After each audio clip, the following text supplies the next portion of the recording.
Commander, we have a species-critical violation in Education Wing 7. 3 Krathenix cubs are refusing evacuation protocol and will be dead in 8 minutes.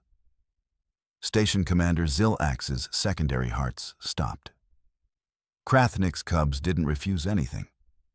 They either obeyed pack hierarchy or they killed. There was no third option. There had never been a third option in 40,000 years of documented Krathenix civilization. Explain, he barked into the comm, his claws already moving across the emergency override console. Sir, atmospheric breach, section 7 alpha. Chlorine gas leak from the ventilation recalibration. Toxic to 70% of species aboard. Fatal to Krathenix respiratory systems. We've evacuated 243 students and staff, except... Security Chief Keldra's voice cracked. Actually cracked, and she'd survived 3 border wars. Sir, the cubs have wrapped themselves around the human teacher's legs and are refusing to move. They're making the distressed chirp, sir. Zilax felt his translator implant glitch. It had to be malfunctioning. Krathenix cubs didn't chirp. That was an extinct infant behavior from before they'd evolved into apex predators. And they certainly didn't make distress calls. Krathenix cubs that showed weakness were culled by their own parents. The human? He demanded. Teacher Emma Johnson, sir. Primary education specialist. She's still at her desk. Says she needs to finish grading math tests before the weekend. What? Through the bridge view screen, Zilax could see the flashing emergency lights in the education wing. Somewhere in that section, a human was calmly grading papers while 3 of the galaxy's most dangerous juvenile predators were wrapped around her legs, making sounds that shouldn't exist, about to die from toxic exposure. This was exactly the kind of situation the Galactic Council had warned about when they'd approved human integration. Patch me through to the human, now! A moment later, a cheerful voice filled the bridge. Oh, hi. Is this about the alarm? Because I've got to say, the timing's really inconvenient. Little Vex is finally starting to understand division, and I'd hate to lose momentum. Zilax stared at his console. 6 minutes, 40 seconds until fatal exposure. Teacher Johnson, you need to evacuate immediately. The cubs... Oh, they're fine. Just a bit clingy today. Mondays, you know. The human actually laughed. They've been extra snuggly since breakfast. I think the cafeteria changed their meat supplier again. Cubs are so sensitive to that kind of thing. Teacher Johnson. Zilax forced his voice into what humans called very serious mode. Those cubs will die in 6 minutes if they don't evacuate. You will die in approximately 20 minutes. The atmospheric leak? Right, the alarm. Got it. We'll wrap up here in just a second. I'm almost done with these papers anyway. In the background, Zilax could hear it. The Saur's chirping. 3 distinct juvenile Krathenix voices making a sound that every xenobiologist in the galaxy had declared extinct for 3 million years. Commander. Another voice burst through the comm, Ambassador Jataro, the cub's father and ranking Krathenix diplomat. My offspring, they won't respond to pack commands. Their mother has tried the dominance call 3 times. This is impossible. Krathenix cubs cannot form attachment to non-pack members. It violates our fundamental nature. 5 minutes, 30 seconds.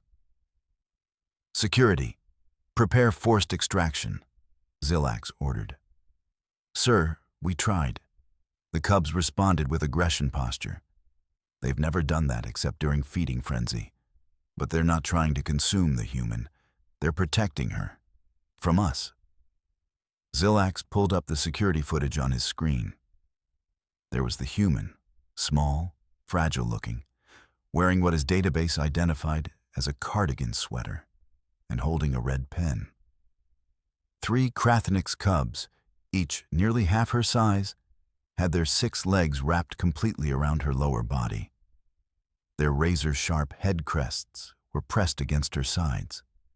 Their tails tipped with paralytic venom that could drop a full-grown Zenthari, were coiled gently around her ankles. And the human was grading papers. "Teacher Johnson," Zillax said slowly, "I need you to understand something. Those cubs have venom that can kill most species in this galaxy. They have claws that can tear through military-grade armor. Their species has been the apex predator of their homeworld for longer than most civilizations have existed. And right now, they are going to die because they won't leave your side. Oh, I know. They're absolute sweethearts once you get to know them." The human's voice was warm, affectionate. "Vex brought me a dead cafeteria rat this morning. So thoughtful. And little R. Hill has been practicing his vowel sounds. He's doing so well with the alphabet. 4 minutes. Their parents are outside the contaminated zone." Zillax tried again. "They're actual pack leaders. They are issuing biological imperatives that should override everything else. Why won't the cubs respond?" There was a pause. Then the human said, in that same cheerful tone that was somehow making this worse, "Well, have you tried asking them nicely?" Zillax's translator definitely glitched that time. 3 minutes, 40 seconds. "Commander," Kaldra said quietly, "we're out of options. The cubs won't respond to any known Krathenix protocols. The human won't evacuate without them.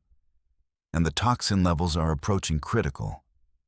On his screen, Zillax watched the human put down her red pen, reach over, and gently scratch behind one cub's head crest, the area where Krathenix stored their primary venom sacs. The cub leaned into her touch, chirping softly. This wasn't just impossible. This was a fundamental violation of everything they knew about one of the galaxy's most studied and feared species. "Get me every Krathenix, behavioral specialist we have," Zillax said. "And someone find out what this human has been doing in that classroom for the past 3 months. 3 minutes, 15 seconds. The human picked up her pen again. "Okay, cubs. Just let me finish this last test, and then we can talk about the fire drill situation. Does that sound good?" 3 distinct chirps of agreement. Zillax felt his world start to crack. 2 minutes, 50 seconds. "Security Team Alpha, execute Extraction Protocol 7, Zillax ordered. Through the security feed, he watched 4 armored personnel enter the classroom, neural dampeners raised. The standard approach for hostile wildlife. Calm the nervous system, induce temporary paralysis, evacuate safely. The cubs' heads snapped up in unison, their chirping cut off. Every muscle in their small bodies went rigid, and then they hissed. Not the feeding hiss, not the territorial hiss, the kill hiss. "Abort! Abort!" Kaldra shouted as the cubs shifted position, placing themselves between the security team and the human, their tails raised and dripping venom. "They've entered pack defense mode." The security team scrambled backward. One guard's armor showed a venom splash across the chest plate, already bubbling and corroding. "Well, that was rude," the human said mildly. "You startled them. Cubs, it's okay. Those are the nice security people. Remember? Officer Kaldra gave you extra snacks last week." The cubs immediately relaxed, settling back against the human's legs, chirping again. 2 minutes, 20 seconds. "Ambassador Jotaro," Zillax said, "deploy parental pheromones, now." On the external feed, he watched the cub's mother, Ambassador Sinara, step to the doorway of the contaminated zone, her biochemical glands visibly pulsing. The scent was so powerful that Zilsax's own nostrils burned through the video feed's chemical sensors. The cubs didn't even turn their heads.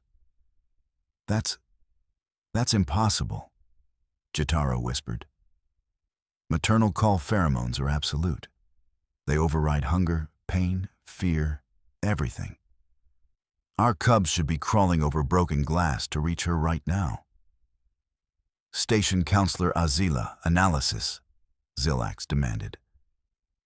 The Zenthari counselor's voice trembled. Commander, I've been reviewing Krathnik's biology for the past 90 seconds. What we're witnessing cannot exist.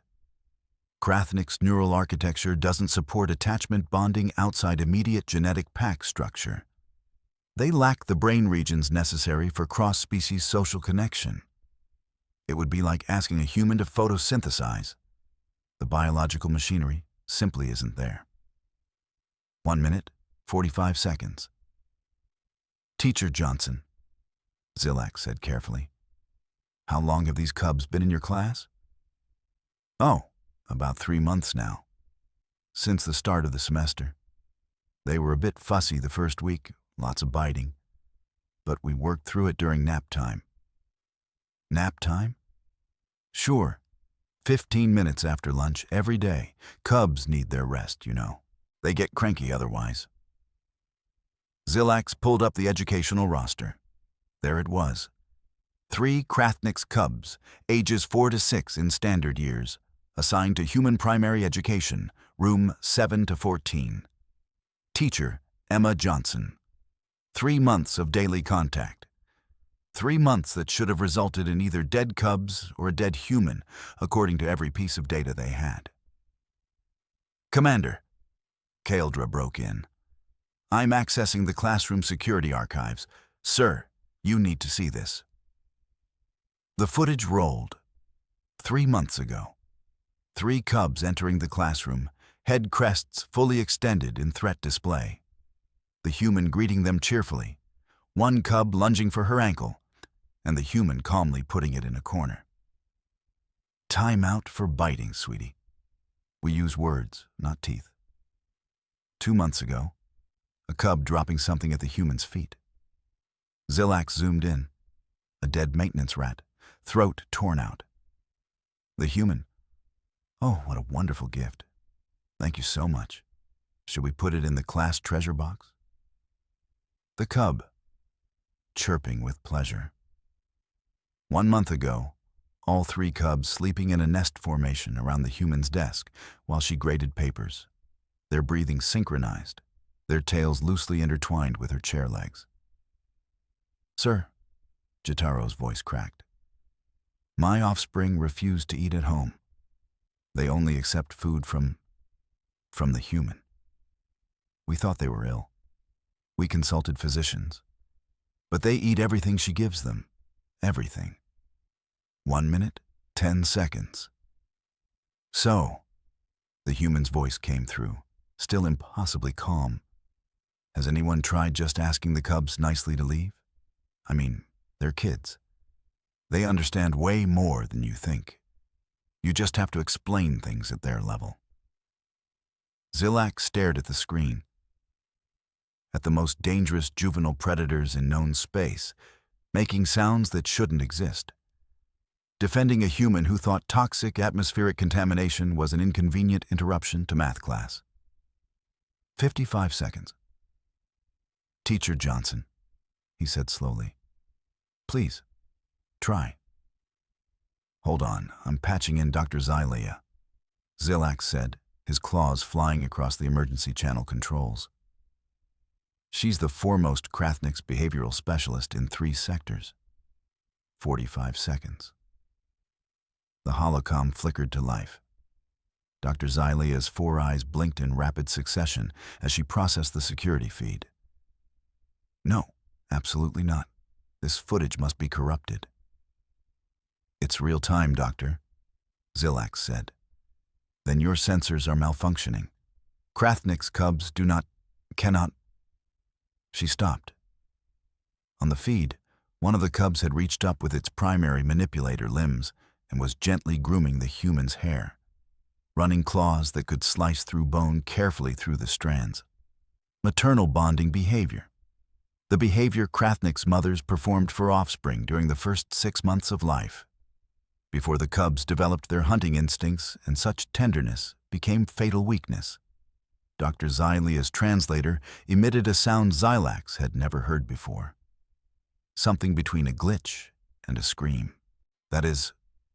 That violates 10,000 years of peer-reviewed research. Krathnik's juveniles past age 2 will kill anything that attempts grooming behavior, including their own mothers. It triggers their predator response. They should be tearing her throat out right now. "Aw, our hill, that's so sweet," the human cooed. "Are you fixing my hair? You're such a good helper." The cub chirped and continued grooming. 30 seconds. "Teacher Johnson," Xylax said, forcing calm into his voice. "Please explain to me how you've been teaching these cubs for 3 months. "Oh, it's not that complicated. They just needed consistent boundaries and snack time. And lots of positive reinforcement, obviously." "Consistent boundaries?" "Sure, like the first week was rough. Little Vex bit Teacher Cannell, sent him to medical, poor thing. Then they bit Teacher Larix, and she had to take a week off. And then they bit Administrator Vorman. But honestly, he was hovering too close during their reading time, so that one was kind of on him." "You're saying they hospitalized 3 teachers in their first week?" Dr. Xylia's voice had gone flat with shock. "Well, yeah. But that's normal for cubs adjusting to a new environment. They were just testing boundaries. So I implemented the timeout corner." "The what?" "Timeout corner. Whenever they bit, they had to sit in the corner for 5 minutes. And no goldfish crackers during snack time." 20 seconds. "You disciplined Krathnik's cubs," Dr. Xylia said slowly, "by denying them goldfish crackers?" "Those cheddar ones, yeah. They love those. After about a week, they figured out that biting equals no crackers, and the biting stopped completely. Now they're absolute angels." Ambassador Sinara's voice came through, shaking.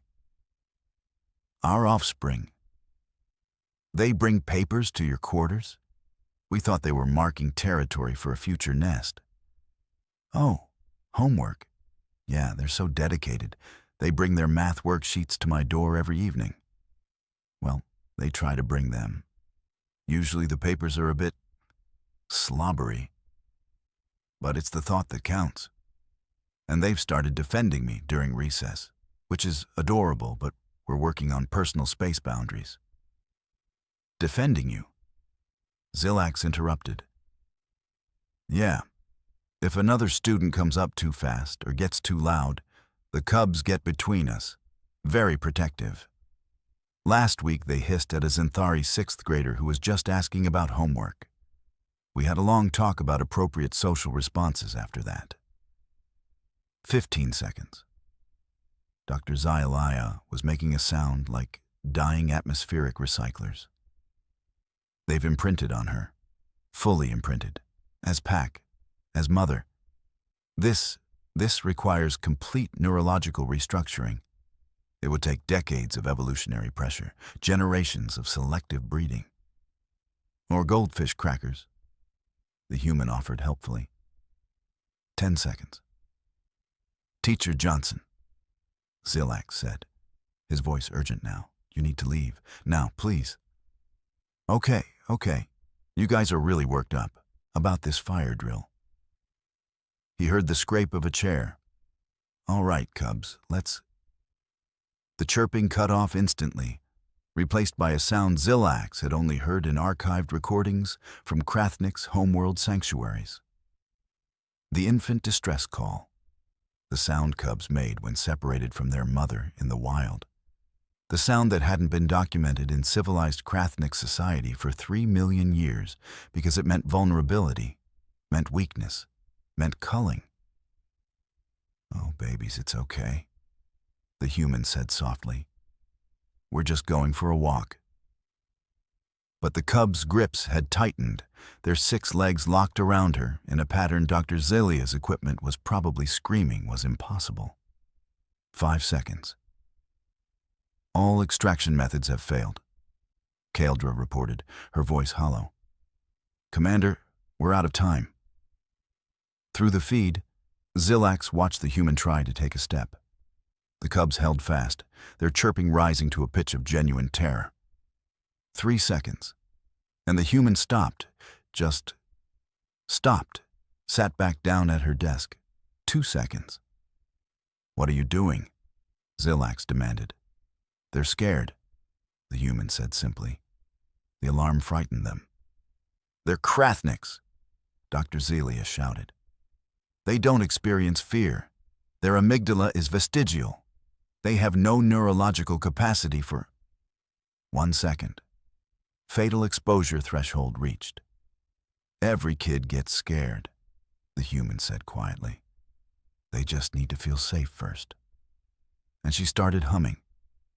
The sound was soft, melodic, something the translator couldn't quite process. A human lullaby, Zilax's database informed him. Twinkle, twinkle, little star. The human's hand moved to the nearest cub's head crest, fingers stroking along the ridge where venom sacs pulsed with enough toxin to kill her 20 times over. The distressed chirping stopped. This is impossible, Dr. Zelia whispered. Their stress hormones should be spiking. The alarm, the toxin, the environmental threat, every biological imperative should be screaming at them to flee. But they're calming down? The human continued humming, her other hand reaching to stroke the second cub. Then the third. All 3 cubs had gone quiet, their breathing synchronized with her melody. 30 seconds past fatal threshold. The toxin levels on Zilax's screen were flashing critical red. Okay, sweethearts, the human said softly, still humming between words. I know the loud noise is scary, but it's just a fire drill. Remember when we practiced fire drills in class? We talked about this. One cub made a small questioning chirp. That's right, just like we practiced. We go outside for a little bit, then we come right back. I promise. Have I ever broken a promise to you? 3 negative chirps, soft, trusting. Ambassador Jotaro made a strangled sound. She's reasoning with them. With cubs. Our cubs don't develop logical reasoning centers until age 12. And I'll tell you what, the human continued, reaching into her desk drawer. I'll hold on to all your special rocks while we're outside. That way you know we're coming back, okay? Zilax zoomed in on the feed. The human was pulling out 3 small objects from her drawer. His biology database ran an immediate analysis, and his secondary heart stopped again. Those are regurgitated prey markers, Sinara breathed. Sacred objects. Cubs mark their first successful kills by saving a piece. It's the holiest ritual in our culture. They gave them to her? Yep, I'll keep these safe right here. The human placed the 3 objects carefully in her cardigan pocket. See? Now you know I'm coming back, because I've got your treasures. And you 3 are so brave. So brave. 20 seconds past fatal threshold. The cub's grips loosened, just slightly. That's it. You're doing so well. Let's walk together, okay? We'll go nice and slow.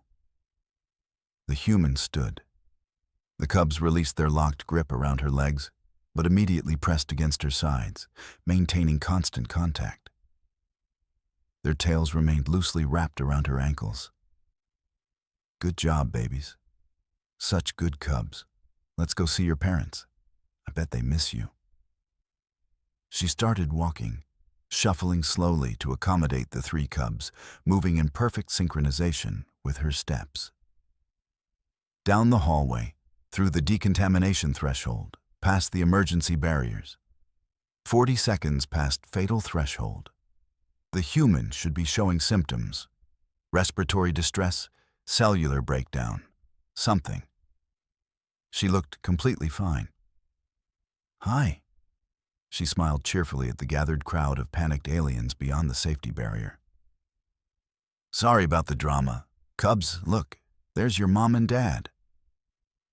The cubs saw their parents, their biological pack leaders, the source of every genetic imperative they possessed, and immediately tried to return to the human. It took both Jotaro and Sinara, two fully grown Krathnix diplomats, to restrain their three cubs. The cubs were chirping, not in distress now, but in protest, their manipulator limbs reaching back toward the human. They were very brave today, the human said, gently touching each cub's head crest one final time. Very, very brave. I'm so proud of them. And I'll see them in class tomorrow, right? 3 desperate chirps of agreement. Perfect. Now go with your parents. I've still got your special rocks, remember? So you know I'll be there. Sinara was staring at the human like she'd just witnessed the heat death of the universe. You survived. The toxin, you were exposed for over a minute past fatal threshold. The human glanced back at the contaminated wing. Oh, is that what the alarm was about? Yeah, chlorine never really bothered me much. We used it to clean pools back home. Dr. Zelia's holocom started emitting error sounds. Anyway, I should really finish those papers. Big weekend ahead. The human waved cheerfully. Bye, cubs. Remember your homework. 3 devastated chirps followed her as she walked away. Jotaro looked at his offspring, cubs who had never disobeyed him. Cubs who had been raised in the finest Krathnix traditions. Watching the human leave with the same expression young Krathnix gave their mothers before the culling age. What has she done to them? He whispered. Zilax didn't have an answer. He wasn't sure anyone in the galaxy did. Medical Officer Leirana reviewed the scan results for the 3rd time, then ran them again. Commander, the human shows 0 cellular damage from toxin exposure. Not reduced damage, not temporary damage, 0. Her biology just ignored it. Add it to the file, Zilax muttered. Currently on hour 4 of reviewing 3 months of security footage. The archives were a documentary of the impossible. Week 3, cubs sharing their food with the human, not offering kills, sharing. Pushing pieces of their meal across the desk to her while she ate her lunch, a behavior Krathnix only exhibited with pack members during famine. Week 6, all 3 cubs sleeping in nest formation around her desk during quiet time, their breathing synchronized, their bodies oriented protectively around her chair. The classic maternal guard pattern. Week 9, cubs practicing hunting techniques on toy animals the human had brought from Earth. Okay, Vex, remember, stalk quietly, then pounce. Good job. The cubs playing, a behavior that should have been trained out of them by age 2. Ambassador Jotaro, Zilax said slowly, in your language. What is your word for teacher? The Krathnix diplomat was silent for a long moment. We don't have one. We have prey and pack. Knowledge transfers through pack hierarchy. There is no outside educator role in our society. It doesn't exist. And now my cubs consider a human as pack, an outsider. This hasn't occurred in our recorded history, over 40,000 years of documentation. She's broken something fundamental in how we understand ourselves. The Galactic Council had convened an emergency session within hours. The holocom chamber was chaos. We demand access to human teaching methodologies, the Velkari ambassador roared. Their species, obligate carnivores with 9-inch claws, had 3 cubs enrolled for next semester. Our predator youth need this, another voice called. The research applications alone. Dr. Xylio was leading a team of 17 xenopsychologists, all frantically trying to document what they were calling human bonding protocols. So far, their notes included goldfish crackers, timeout corner, consistent boundaries, and just be nice to them. The next morning, Xilax watched the security feed as Emma Johnson arrived at her freshly decontaminated classroom. 3 cubs were already waiting at the door. Each held something. Vex had a dead maintenance rat. R. Hill carried what appeared to be a circuit board from the recycling center. The 3rd cub, little Gnix, clutched a piece of paper with crayon marks, his first drawing. Oh my goodness, look at these wonderful gifts. The human accepted each one with genuine delight. Thank you so much. And Gnix, is this a picture of our class? I love it. Let's put it on the wall. The cubs chirped. That pure joy vocalization that Dr. Xylia swore had been extinct for 3 million years, and followed her inside. Okay, everyone. Who wants to learn about fractions today? 3 enthusiastic chirps. Xilax pulled up the station protocols and added a new regulation. Human educators may disregard standard evacuation procedures when Krathnik's cubs are present in their care. Cubs will not leave human teachers under any circumstances. Do not attempt forced extraction. On the feed, the human was distributing crayons. Remember, we share supplies. Vex, please pass the red crayon to R. Hill. Thank you, sweetie. The cub, the apex predator cub, carefully passed the crayon to his clutchmate. Outside the classroom window, Sinara and Jotaro watched in silence. She's teaching them to share, Sinara whispered. Krathniks don't share. We compete, we dominate, we establish hierarchy through conflict. But they're sharing crayons. Station Counselor Azila stood beside them, stylus flying across her datapad. Preliminary assessment. Human has successfully converted 3 apex predator cubs into students. Actual students. They're learning mathematics, socialization, and cooperative behaviors. I don't even have terminology for this. Okay, cubs. The human's voice drifted through the door. Snack time. Everyone line up, please. 3 cubs immediately formed an orderly line, waiting patiently. An orderly line, apex predators, waiting their turn. Xilax closed his eyes and began his daily log. Day 94 of human integration. Teacher Emma Johnson has successfully domesticated 3 Krathniks cubs using what she describes as basic classroom management. Cubs now display cooperative behaviors, emotional attachment, and learning capacity that contradicts 40,000 years of xenobiological research. Parents report cubs refuse to eat at home, but enthusiastically consume goldfish crackers at school. Humanity appears to have weaponized compassion, empathy, maternal instinct, requesting immediate xenopsychology team, behavioral analysis unit, and possibly a philosophical committee to explain how one human with a cardigan and snacks has fundamentally restructured our understanding of predator species development. Through the window, the human was serving goldfish crackers to 3 of the galaxy's most dangerous predators, who were chirping happily and showing her their math worksheets. Additional note, Xilax added. Have approved 17 more predator species cubs for enrollment in human primary education. If humanity can do this with Krathniks, we need to understand the full scope of their capabilities. Also, requisition more goldfish crackers. Apparently, we're going to need them. He closed the log and watched the human teach fractions to cubs who shouldn't be capable of abstract mathematical thinking. Somewhere, he was certain, the fundamental laws of biology were quietly rewriting themselves.